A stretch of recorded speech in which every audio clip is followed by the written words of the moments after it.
Welcome to Women Awakening. I'm Cynthia James, and this network is about changing lives one woman at a time.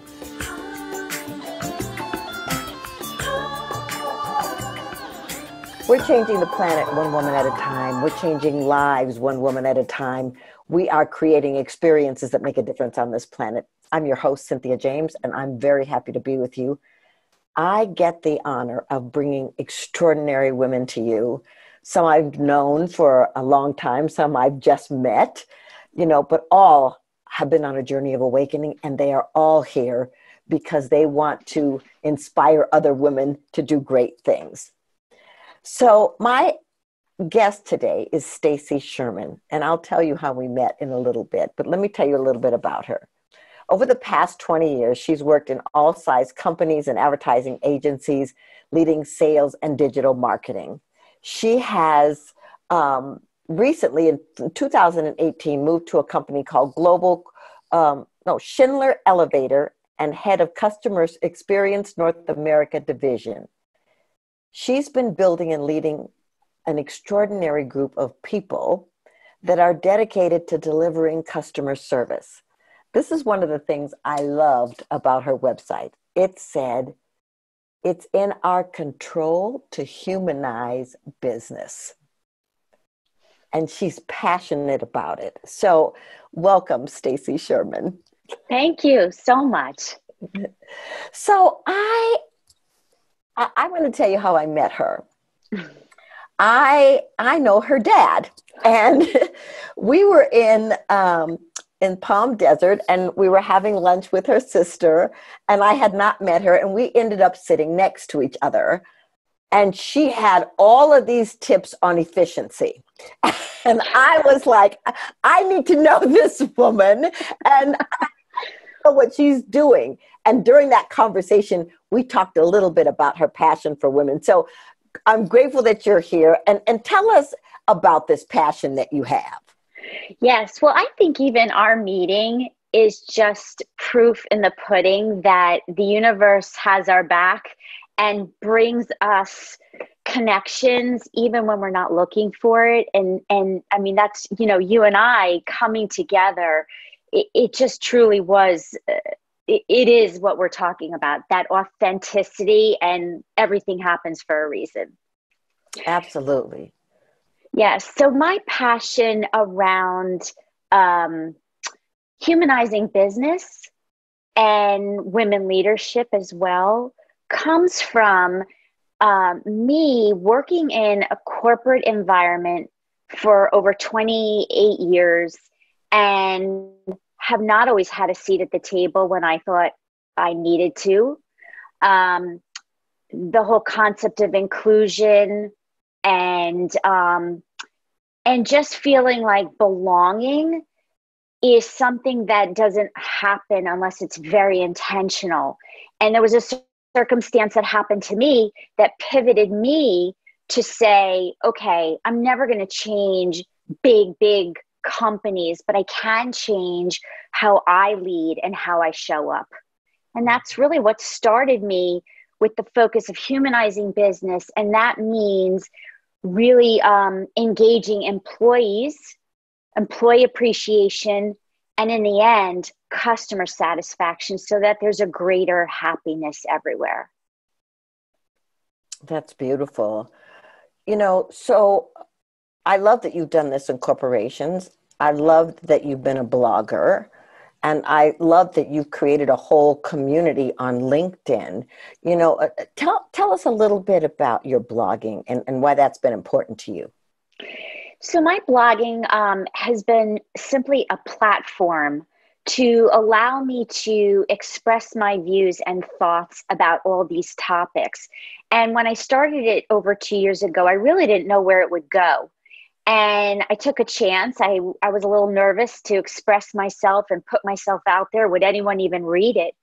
And over time, doing things wrong quickly in the beginning and learning from it, I am where I am today in being interviewed and featured by authors and keynote speakers and even people like you who want to share my voice the platform has been powerful because and I wouldn't have had these opportunities if it wasn't for that. Yeah, and so if I want to be a blogger, what Yes. advice would you give me? I say, just do it, like Nike says.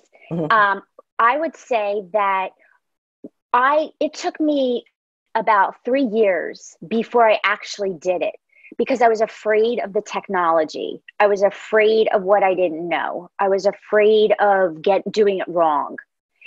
And I wish I could go back in time because my blog would have been about 5, 6 years old instead of 2.5 years old. And that's my advice is just, there's so many YouTube videos. There's so many people out there who actually are hungry for business right now to help people get started online. And even me, I can offer advice to people on my journey. But once you make up your mind and you're intentional that this is something you want to do, it's not hard. It's just our own fear sometimes gets in the way. Yeah, absolutely. I coach a lot of women, and they really, this technology thing is fascinating, for a lot of them. They have made up stories about what will or will not work for them. And once they get into it, it's like, oh, well, it wasn't as hard as I thought it was going to be. Yes, yes.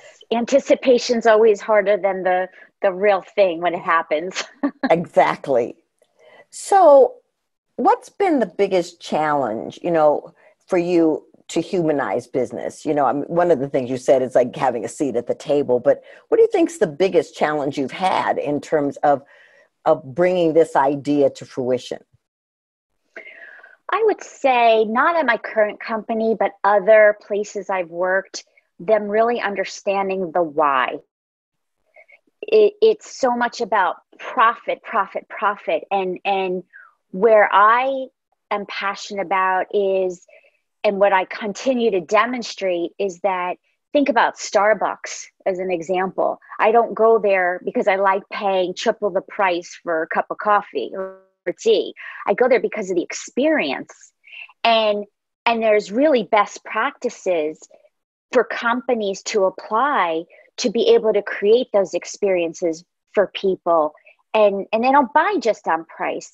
So my challenge was getting people to care, to listen, to understand that customer experience is so important, and here's why, and then adopt it and get people at the top.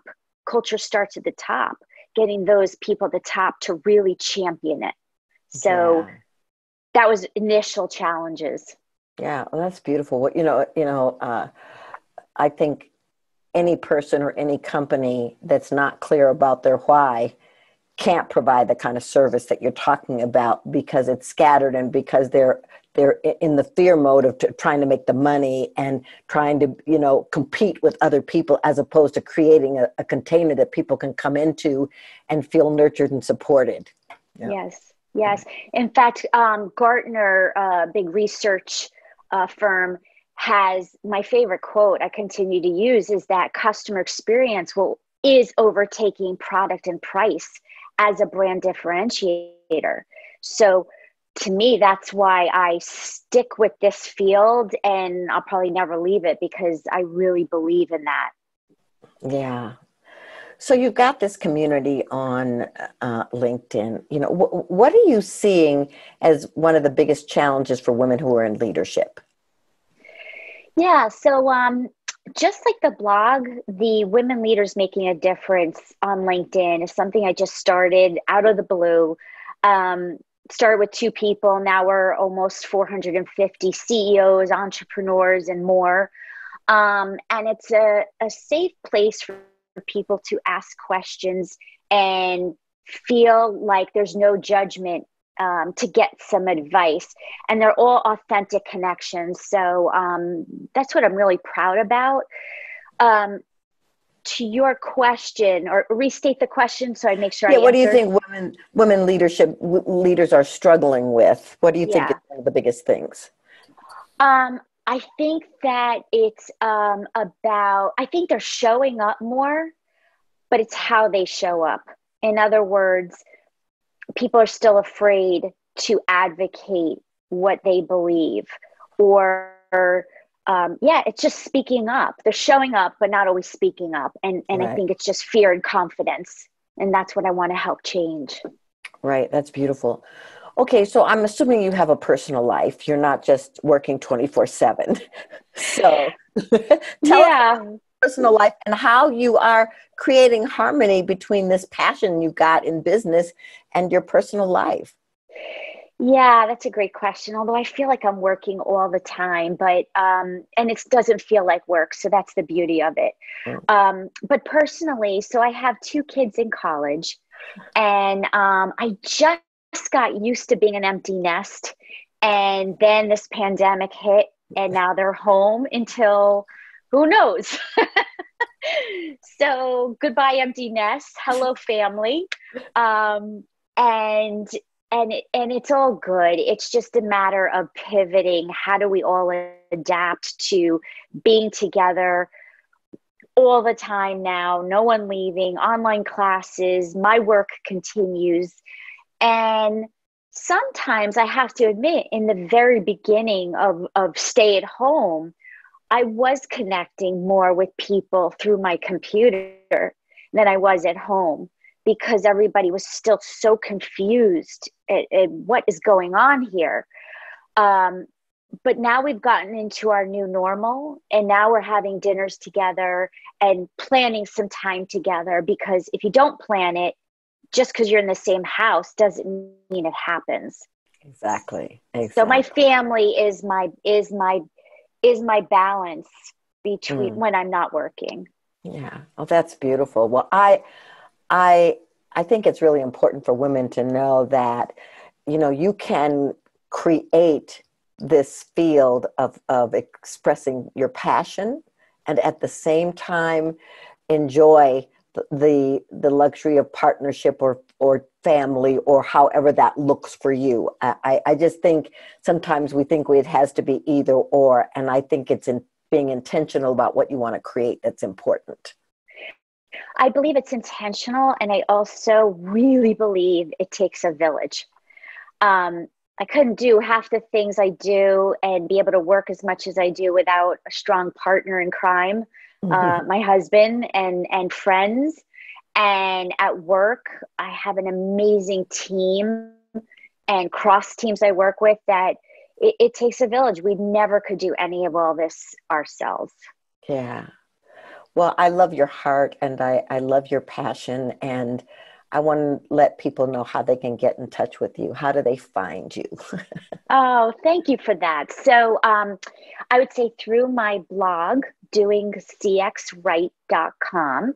You could also email me at Stacy without an E, Stacy at doingcxright.com. And I love collaborating. I love storytelling. So yes, please let's keep the conversations going. That's great. And if they wanted if they're leaders and they wanted to be in your LinkedIn group, how do they do that? Yes, the best thing to do is connect with me on LinkedIn. You Mm. can find me. It says Stacy Sherman, and then it says Doing CX Right as well, because there's a lot of Stacy Shermans apparently in the world. So, so that's the easiest way. I'll just invite you in. Beautiful. So before you go, what do you want women to know about awakening? What do you want them to know about stepping into their full expression? I would say build your confidence, and then when you do, it's going to allow you to be the boss, know the boss, and show up really authentically. Well, that's beautiful. Well, and you do exactly that. And so I'm really grateful that you were here. I'm grateful that the women get to know you and that we get to experience you and your passion in the world. Thank you so much. So, ladies, I hope you've enjoyed this. I hope you'll come back time and time again because we're consistently putting up a new product and introducing you to new women. I want you to know that you are a powerful manifester, that you are here because you are a grand design that is essential to be on this planet in this moment. You are a woman awakening, and I'm extraordinarily grateful to be in your presence. We'll see you on the next one.